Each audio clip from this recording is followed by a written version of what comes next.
folks, I have YAE MIKO. Ziggy! No Toma constellations? Are you serious, miHoYo? Oh, there it is! Huzzah! Huzzah! Huzzah! Huzzah! Huzzah! Did I say that? I told you, they only come... C933 Diona. They only show up at the... No.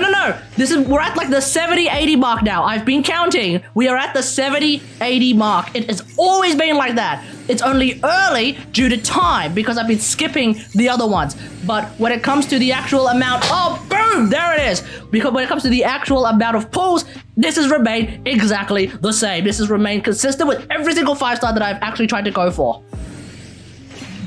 Boom! We're done. We're done.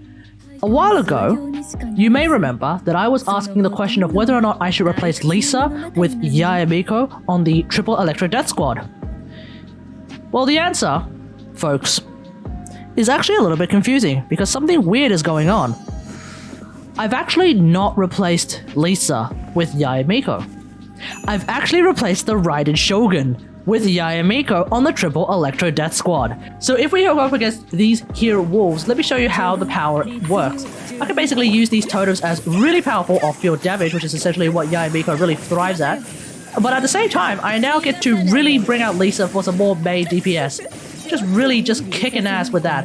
And you know, if I do happen to get all the energy for Lisa, might as well drop the good old-fashioned lantern. Drop out 3 of these totems and then...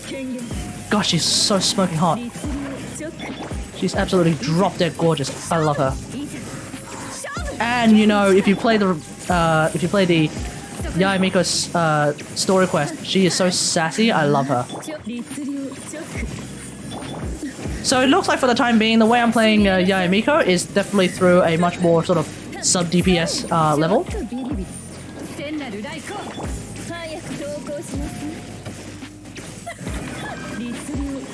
But I'm unironically using Lisa to battery her a little bit. But we basically have 2 characters that are going to be battering her. So honestly, the really high energy cost is not a huge deal. It's, you know, it's still big. Like, objectively speaking, it is still a big energy cost.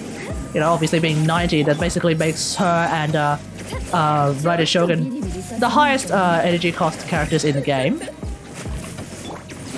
So if you have something like Akumaru, I think, Akumaru will be really, really fantastic on any team with YAE MIKO and Raiden Shogun.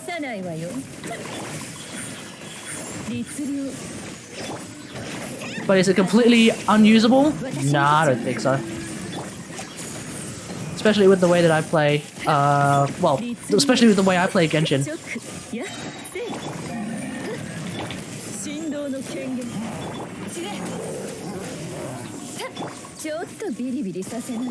Let's get some turrets out. Of course, shield enemies are always just going to be a huge meme no matter what.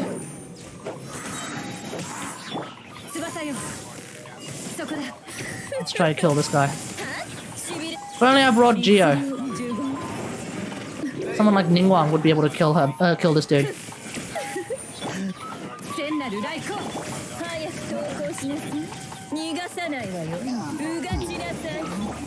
Let's get the toes up. Now you may be wondering, holy crap, how is your Lisa getting so much energy out? I'll show you the builds that I'm running on this team in a second.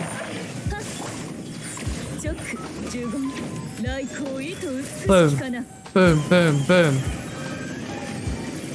Just like that. So let's have a look at the build that we're using with YAE MIKO, and this is the build that we're using with YAE MIKO. So what we have is a level 80 at a level 90 YAE MIKO because I'm currently really low on Mora after leveling her up and leveling up her talents and all that jazz. God, she's drop dead gorgeous. Okay, the weapon we're using is the Witsith because the Witsith actually has maximum value on someone like YAE MIKO in regards to using it on an electro character. Even the elemental mastery roll is extremely useful on her because with 480 elemental mastery increase, you are basically giving her turrets somewhere around 80% more damage. And that is absolutely freaking nuts. Also, I R5 for my writ set, so you're goddamn right I'm going to be using it.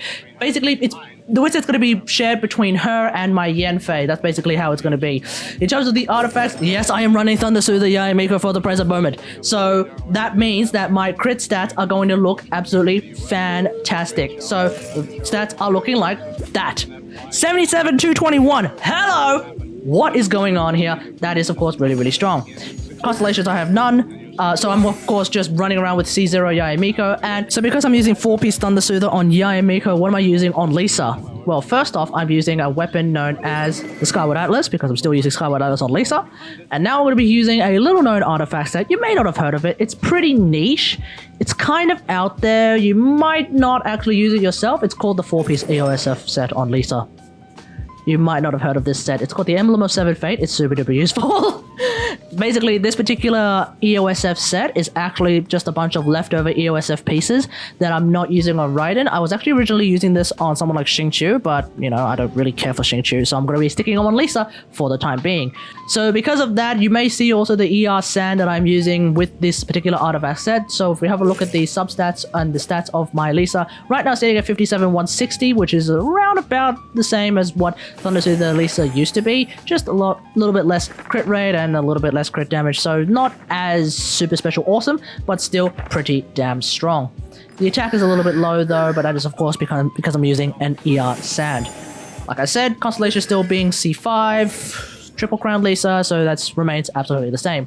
So that's pretty much it. Let me just think about all of this in the comments below. What do you think about YAE MIKO? And also, what do you think about Lisa? Let me know it in the comments. Right now, what I'm going to do is I will be triple crowning YAE MIKO. I don't care if her normal attacks and her charge attacks are not particularly all that great, because, you know, she does do less normal attack damage than Lisa overall. I mentioned that in my Lisa versus YAE MIKO video. And her charge attack does seem a little slower, although it turns out it's actually equally as long of a charge up timer, wind up timer as Lisa's, so I guess it's not actually that bad, considering that I am 100% used to using Lisa's charge attack, so that's really not an issue for me. I'm still going to be triple crowning her, doesn't matter. So right now I'm going to be focusing on her special and her ultimate, and then later we'll triple crown her by crowning her normal attacks as well. I do actually have 3 crowns, so I can do that. So there are of course some criticisms with YAE MIKO that I will go through right now. Obviously some people are thinking that her damage is not as high as, say, a lot of other 5 stars that are hyper carries. That's not an issue for me, I really don't care. Obviously, the main criticism that I actually think is absolutely perfectly valid is just her normal attacks are a little bit on the slow side. Her charge attack, like all mages, I think, is on the slow side, so obviously that's going to really mess around with your gameplay if you're used to using sword characters and all that jazz. For me, who's always been a Catalyst user, a Catalyst main pretty much, with Ningguang, Lisa, you know, this has never been an issue for me because I basically got used to it and I just basically move around and take that into account, so that's not going to be a problem for me. So that's pretty much it. I have actually somehow managed to not actually replace Lisa with YAE MIKO, but I've actually replaced the Rider Shogun with YAE MIKO. At some point, I will probably get into the groove of having a YAE MIKO Raiden team, and then we'll just basically be swapping all 3 of these characters around. So the shuffle is real. Probably Jean and Sarah will continue to be mainstays on the Triple Electro Death Squad because, I mean, YAE MIKO doesn't really fill the role that Kujo-Sara can do, which is of course giving an attack buff. Unless I get C2, I guess, or C4, I can't remember which. There's a particular YAE MIKO constellation that actually gives you extra electro damage as part of every time your Seisho Sakura's, i.e. your turrets, hit an opponent. It basically becomes an electro version of a little known mod or artifact set known as the Tenacity of Millilith. But either way, until I get that, I don't see a reason to get rid of Kujo-Sara or Jean, frankly, anytime soon. So that's going to be it. Hope you guys enjoyed. If you like this video, hit that like button, subscribe for more Genshin Impact action, and until next time, I'll see you guys later. Thanks for watching. Bye!